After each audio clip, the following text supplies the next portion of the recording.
As General Grievous and his Separatist droid army was becoming a more intense threat across the galaxy, Jedi General Obi-Wan Kenobi and his 2/12 were sent to the lonely planet of Antilus at the edge of the Outer Rim in order to combat a rising threat. Antilus was the only remaining planet of a dying star and was considered a lifeless, unimportant planet by almost every measure. That was until it became a very crucial chess piece in the Clone Wars. One stubborn and ruthless Separatist commander kept his troops stationed on the planet despite its insignificance, forcing the Republic to counterattack. While there, however, something very strange happened, which forced Commander Cody and his 2/12 to team up with the B-1 battle droids who they were sworn to kill from birth in order to escape alive. So, let's find out why Commander Cody was forced to get friendly with the B-1 battle droid. Before we get into it, make sure you're subscribed for more awesome Star Wars lore content. The story begins in a dried up sandy valley on the lonely planet of Antilus, where Obi-Wan, Commander Cody and the 2/12 are engaged in a fierce head-on attack against the Separatist droid army. The Separatist forces are putting up a ridiculously strong fight, even stronger than Obi-Wan had ever witnessed. But that was for a reason. The Separatist captain on the planet was only a short time away from testing out his new weapon, which would be sure to wreak absolute havoc on the Republic and all of its loyal worlds. As Obi-Wan says this, Anakin very quickly backs his master up and gets the troopers of the 2/12 moving forward, ready to strike. The two Jedi then move to near the front of the pack and begin deflecting blaster bolts away from their men, and after a while, Anakin believes that they have finally got the droid forces on the run.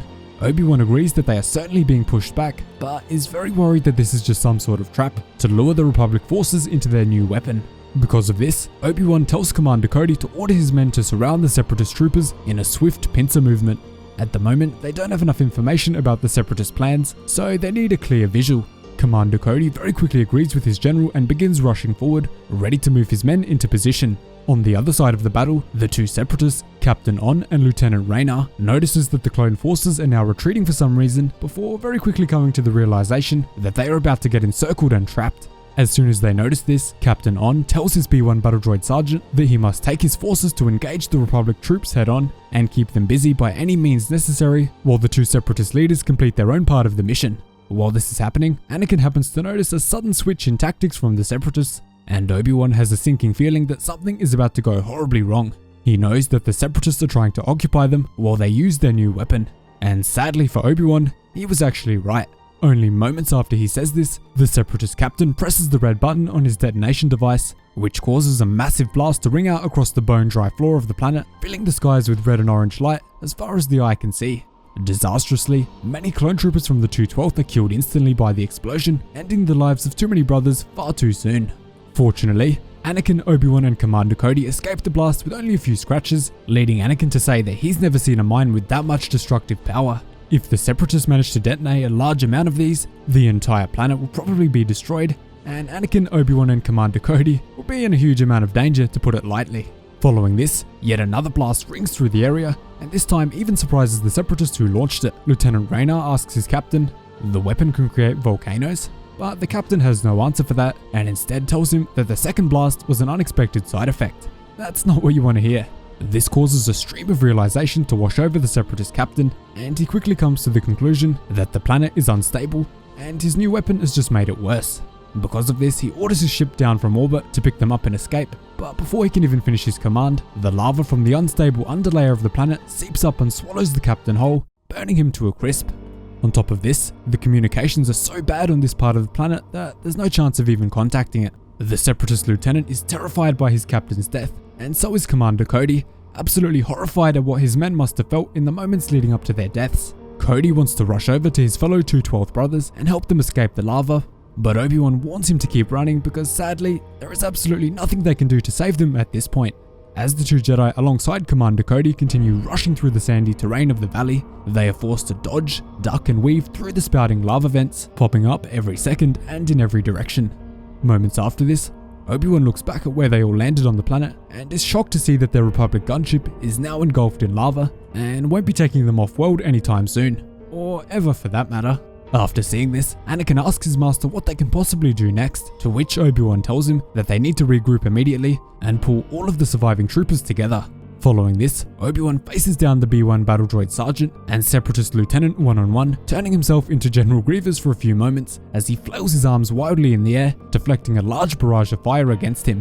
After a few straight minutes of this, Obi-Wan becomes tired of the games and rushes up to the Separatist lieutenant, telling him that they must talk immediately. The Separatist arrogantly responds to Obi-Wan's requests by saying, "I agree, Jedi, we shall discuss your surrender." Obi-Wan, however, isn't having it, noticing that it seems the two are now engaged in a Mandalorian standoff, ready to kill each other at any moment.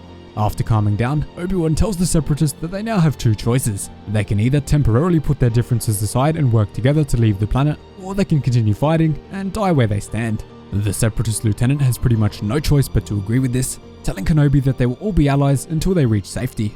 When Obi-Wan walks back to Anakin to discuss the situation, Anakin is immediately annoyed and doesn't trust the Separatist at all, to which Obi-Wan admits that he doesn't really trust him either, and only trusts in the Force, but they don't really have another option.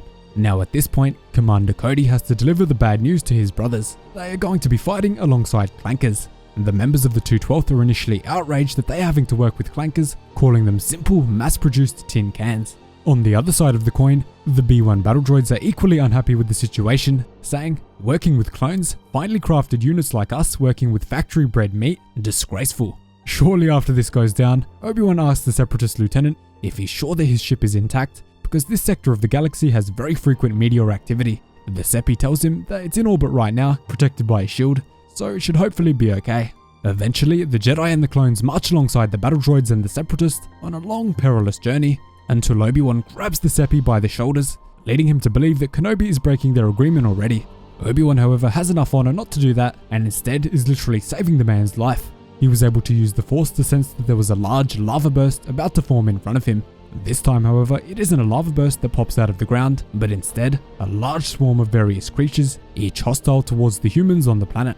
This leads Obi-Wan to fight side by side with the Separatists and the 212th clones to save the lives of B-1 battle droids as the insects begin crawling all over them. Following this, Anakin then makes the same mistake as his master when the Separatist lieutenant points his gun at Anakin, believing that the deal had been altered, but instead he's just shooting an insect off of his back, which was about to bite into Anakin's skin. After defeating the horde of insects, the clones come together with the droids, and the Jedi Separatist team continue moving forward until they reach a point where the communications are in range to contact the ship in orbit. The communication to his ship from orbit does actually work, leading it to be sent down to the surface, where Anakin says, "I never thought I'd be so glad to see a Separatist ship." Eventually, everyone boards the Separatist ship, but this time the lieutenant does actually try to alter the deal, holding Anakin and Obi-Wan hostage, because in his eyes, the agreement ended as soon as everyone was safe. Obi-Wan, however, is never one to be outsmarted, telling Lieutenant Raynar, "You're not safe yet," before releasing the magnetic hold on the ship, sending the battle droids flying through the air and clanking on everything they touch. Lieutenant Raynar is shocked at this,